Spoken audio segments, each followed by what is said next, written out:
Bonjour à tous, dans cette vidéo nous allons travailler sur la comptabilisation d'un achat de marchandises avec remise, escompte. Vous savez déjà traiter ces problèmes là entre guillemets parce que c'est la vidéo précédente. Si jamais vous ne maîtrisez pas encore tout à fait, peut-être retravailler les 2 ou 3 vidéos précédentes dans lesquelles je traite de la réduction financière et de la réduction commerciale avant de passer à celle-ci. Dans celle-ci, j'ajoute les frais de port. Alors vous allez voir que les frais de port, il y a énormément de choses. Je vous donne un apport théorique, vous allez voir après, qui ne va pas vous empêcher de passer votre écriture comptable. Mais si vous souhaitez approfondir, je vous mettrai également des liens vers d'autres sites où vous pouvez rechercher vous-même éventuellement. Donc c'est peut-être la vidéo là un peu plus complexe que je fais jusqu'à présent. Alors, le plan de l'intervention. On va voir que les frais de port, il y a 2 possibilités pour simplifier. J'aborde pas tout. Comptabiliser les frais de port, vous allez voir, il y a 3 façons de comptabiliser les frais de port. Je intégrerai après ces 3 possibilités-là un tableau avantages-inconvénients pour vous faire une petite idée de ce qui correspond à quoi, pourquoi je prends telle méthode et pourquoi pas telle autre. La situation, et après c'est un peu plus classique, la situation, le contexte, un extrait du plan comptable, notre pièce justificative, l'analyse de cette pièce justificative, l'écriture comptable qui en découle, et puis comme d'habitude pour terminer, la petite application pour vous amuser et vous détendre, et les corriger. Et bien c'est parti. Alors, il existe 2 types de frais de port. Vous allez avoir le frais de port qu'on appelle port forfaitaire. Alors, dans ces cas-là, le fournisseur s'embête pas, il facture à ses clients un forfait. C'est un service, j'ai livré la marchandise au client, je lui ai rendu service, je lui facture un service. Donc TVA au taux normal sur les services, 20%. Ça, c'est simple, et c'est d'ailleurs la majorité des cas. Le deuxième cas, un peu plus complexe, c'est ce qu'on appelle le port débours. Donc c'est une somme que le fournisseur va engager pour son client, parce qu'il passe par exemple par un transporteur. Le transporteur va établir la facture de port au nom du client. Mais, pour des raisons pratiques, c'est le fournisseur qui va avancer le port. Donc, quand le fournisseur va faire sa facture au client, il va se faire rembourser le port, la somme qu'il a avancée au transporteur. On dit que le client rembourse à l'euro près. Conséquence, incidence sur le résultat du fournisseur. Si par exemple il a avancé 100 € au transporteur, il va se faire rembourser exactement 100 € par son client.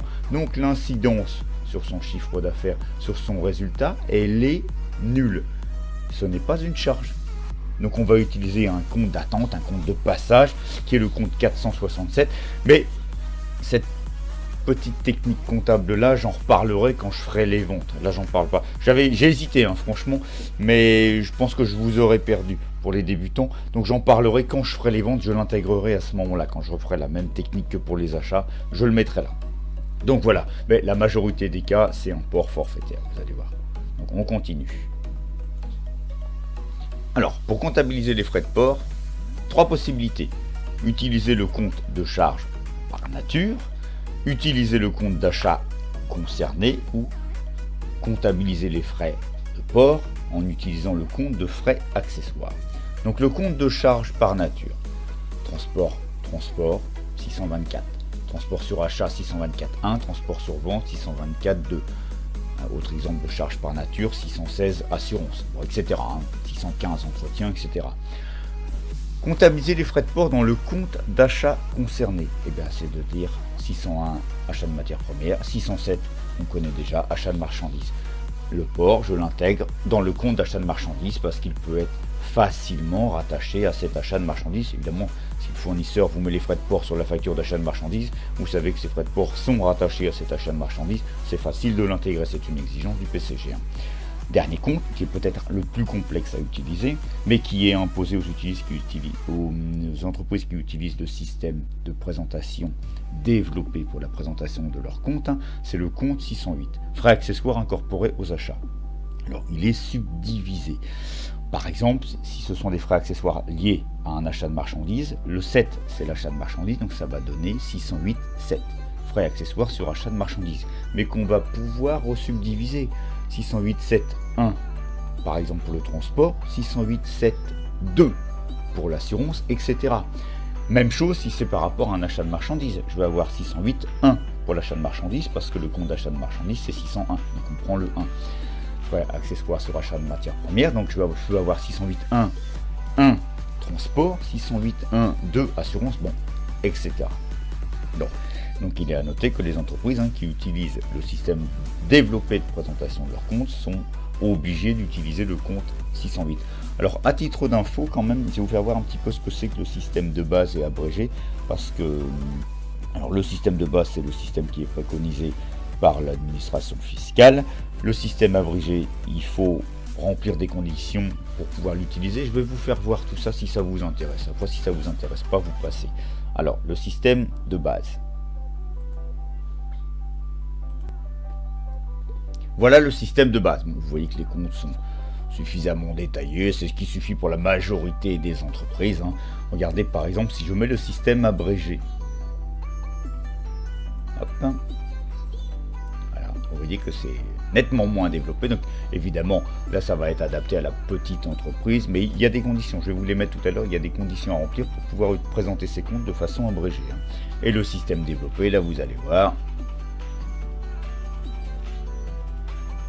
Voilà, vous voyez la différence de présentation des comptes. Donc évidemment, plus je développe mon système de présentation des comptes, plus je vais loin dans la subdivision des comptes, la précision des comptes, plus ça veut dire que j'ai besoin d'être précis dans mon analyse. Et ça c'est beaucoup plus adapté à la grande entreprise, évidemment.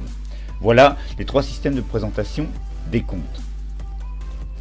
Voilà, et si ça vous intéresse, pour pouvoir présenter ces comptes en utilisant le système de présentation des comptes simplifié, abrégé, il y a 3 critères à remplir. Donc il en faut au moins 2 parmi les 3, c'est le total du bilan, le total net du chiffre d'affaires et l'effectif moyen permanent employé.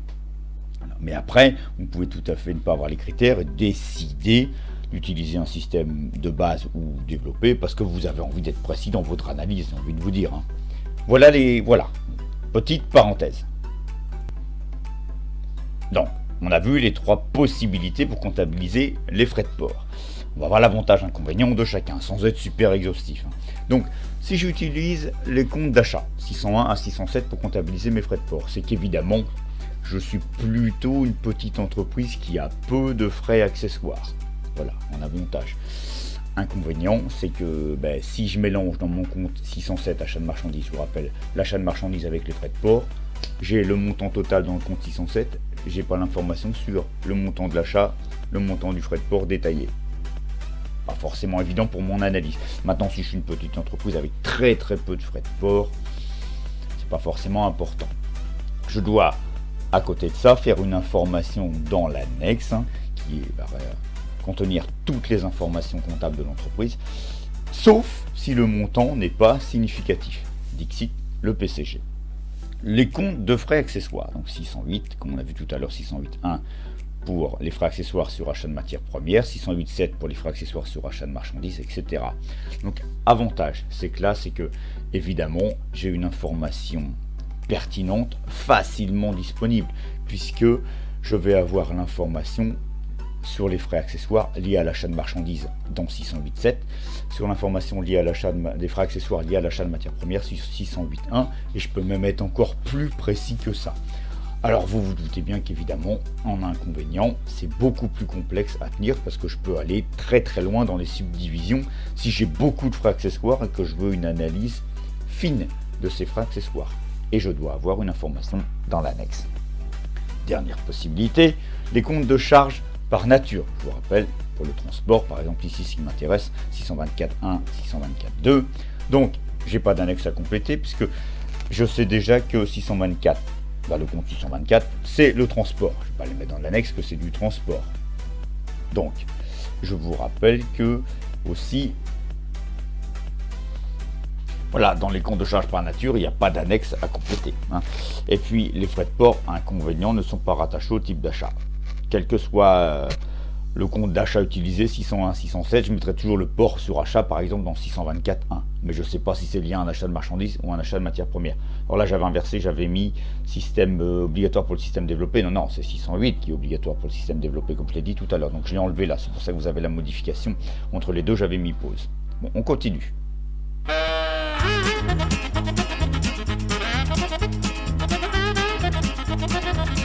Voilà. Après cette petite pause, on reprend nos bonnes vieilles habitudes. Alors je sais que c'est un petit peu lourd, ça fait beaucoup de choses. Après, dans le plan comptable qu'on vous donne, vous vous adaptez par rapport à la méthodologie qu'utilise habituellement l'entreprise, vous n'allez pas tout changer. Hein. Donc, notre situation. On est le 13 mai. La société Planète Saveur comme d'habitude. Donc on commercialise des denrées alimentaires achetées en France à l'étranger. Notre objectif, comptabiliser la facture reçue dans le journal des achats. Alors voilà le plan comptable qu'on utilise. Classe 4, pas de changement. Classe 6, 607, achat de marchandises, vous connaissez. La nouveauté de cette vidéo, c'est qu'alors j'ai choisi peut-être le plus simple, je sais pas. Le compte de charge par nature, 624.1, transport sur achat. Parce qu'on va considérer qu'on utilise le système de base, voilà. Donc on va prendre le compte 624.1 et puis l'escompte obtenu que vous connaissez déjà. On démarre par l'analyse de la facture reçue par le fournisseur. Donc, comme d'habitude, ça je pense que maintenant c'est bon. C'est pas nous qui sommes en haut à gauche, donc c'est pas nous qui avons établi la facture. Nous sommes clients. Donc on achète des caracs, du chocolat, des ballotins. Donc les questions à se poser, je vous les ai remis là. Qu'est-ce qu'on va faire de cet achat? Première possibilité, on va le conserver pour un besoin que nous avons en interne. Deuxième possibilité, on va revendre ce qu'on a acheté là, en l'état, sans transformation.